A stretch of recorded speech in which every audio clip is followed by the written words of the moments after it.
Never before has one dominated a sport so hard, even his greatest rivals admit he's the best. The boy from Rosario has completed football.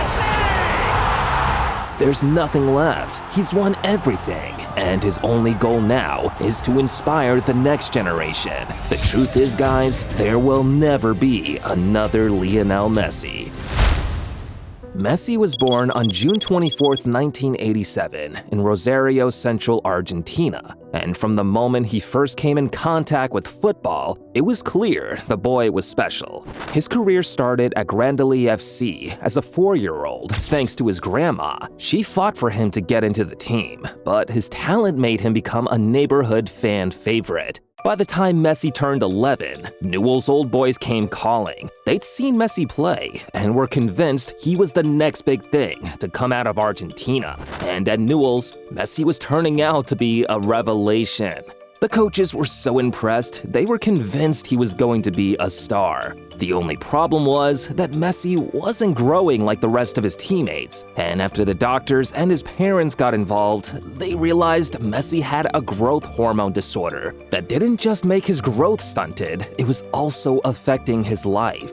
At that moment, Newell's weren't sure they'd be able to handle the cost of the treatment. It looked like his case was going to become extremely difficult until Barcelona got involved. They'd been watching Messi and knew he was worth the risk. So in exchange for saving his life, they agreed a deal with Messi to come to La Masia. And as soon as he set his foot on Spain, he was set to conquer the country. At La Masia, Messi's development was rapid. He continued to impress at every age level, so much so that by 2003, Messi was already mixing it with the first team.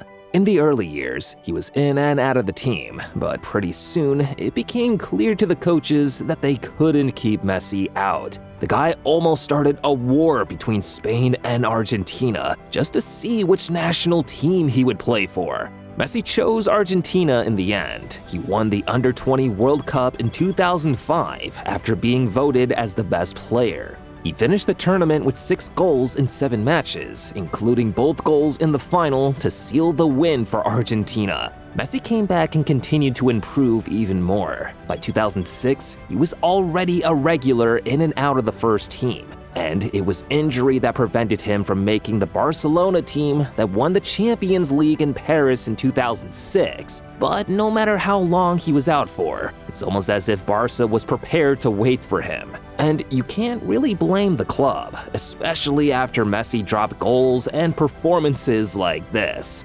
At Barcelona, he was like nothing they'd ever seen before. And at Argentina, it was like watching a younger version of Maradona play. Messi continued to improve even further, and he showed he wasn't just all talk. In the big games, he could deliver too.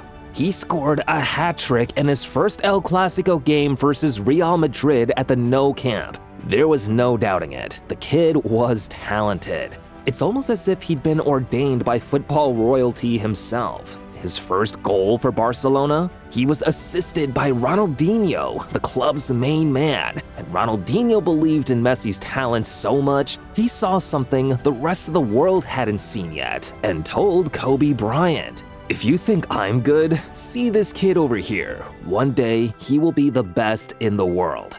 Yeah, Ronaldinho wasn't kidding. He'd seen the future. In the summer of 2008, Barcelona decided to make a decision, and Messi was the centerpiece around it. See, the club had gone the previous season trophyless, and the attitude and general intensity levels at the club were low. Barcelona appointed the B-team coach, Pep Guardiola, as the new manager of the senior team. Having worked with Messi in the past, Pep knew just how talented Messi was, and he decided he was going to build his new team around Messi, at the expense of Ronaldinho.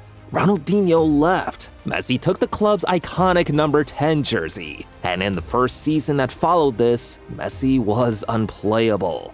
That goal in the Champions League final against Barcelona was the crowning moment. He played 51 games for Barcelona and scored 38 goals and 19 assists that campaign. And this was enough to see him crowned as the best player in the world at the end of the year. His first Ballon d'Or. In 2010, he added a second to the collection.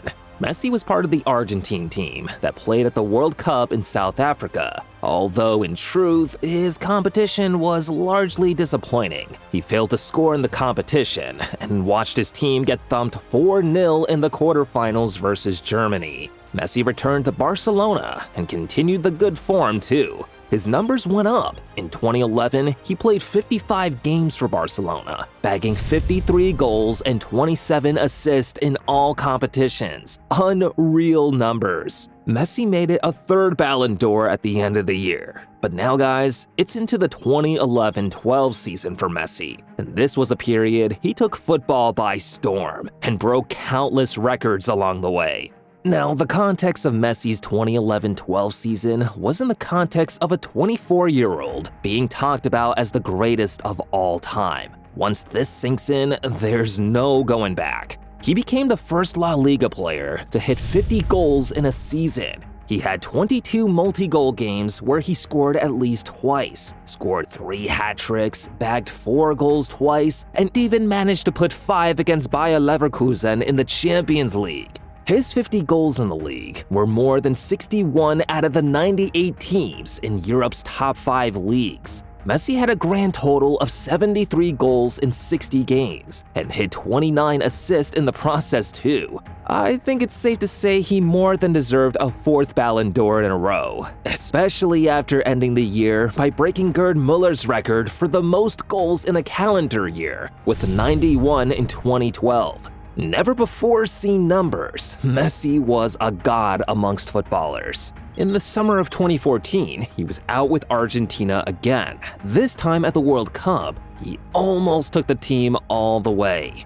They made it to the final of the competition, Messi scoring 4 times in the process to captain his team to what should have been the crowning moment of his international career. But in the end, Mario Götze's goal minutes from the end of extra time meant Messi's wait for an international trophy was going to continue.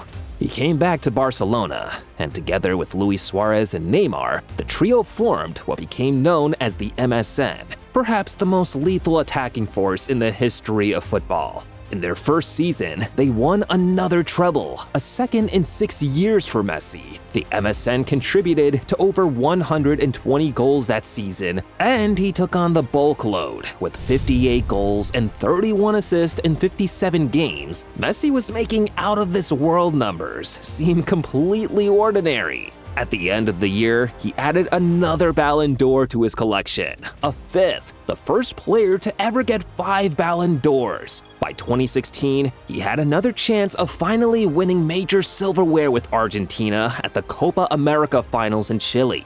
But once again, it didn't end well.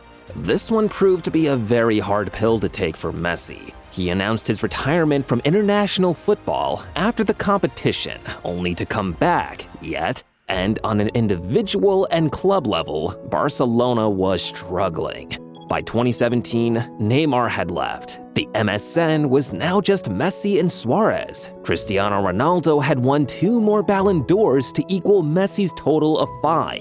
2018 came, and Messi was once again a captain of the Argentina team to the World Cup. The result was a 4-3 defeat to France in the round of 16. Still, Messi didn't quit. He was no longer that young kid from all those years back. Now 32, Messi was entering the prime years of his career. And in the season that followed, he reminded the world just how dangerous he could be. This free kick was out of this world, and he almost single-handedly took Barcelona to a 3rd treble. They won the league, but unfortunately lost to Liverpool in the Champions League semi-final 2nd leg in that infamous 4-0 defeat, as well as losing the Copa del Rey final at home to Valencia. Messi's brilliance was enough to earn him the Ballon d'Or again and make it his 6th, but there was no hiding the fact that he'd done a carry job on Barcelona, and in 2020, it became evident for the world to see.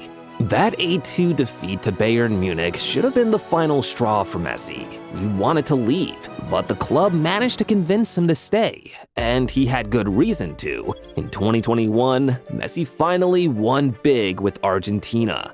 After trying for so long, he won his first trophy with the national team and captained Argentina to its first Copa America in 28 years. Coming back from his triumph, Messi was all set for his contract renewal at Barca. But unfortunately, this never happened. The club couldn't renew his contract thanks to financial issues in the background. And like that, Messi's stay at Barca was over.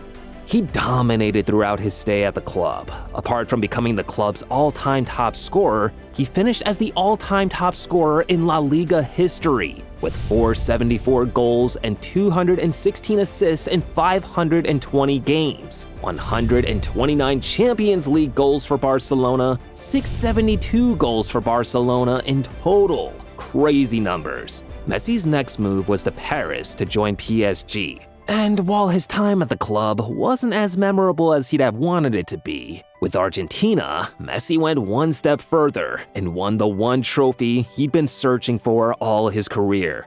He didn't just win it, he won the Golden Ball Award and was crowned as the best player in the competition too. Messi added 2 more Ballon d'Ors in 2021 and 2023. The latter years was a special one for him. After leaving PSG, it looked like Messi was all set for a sensational return back to Barca.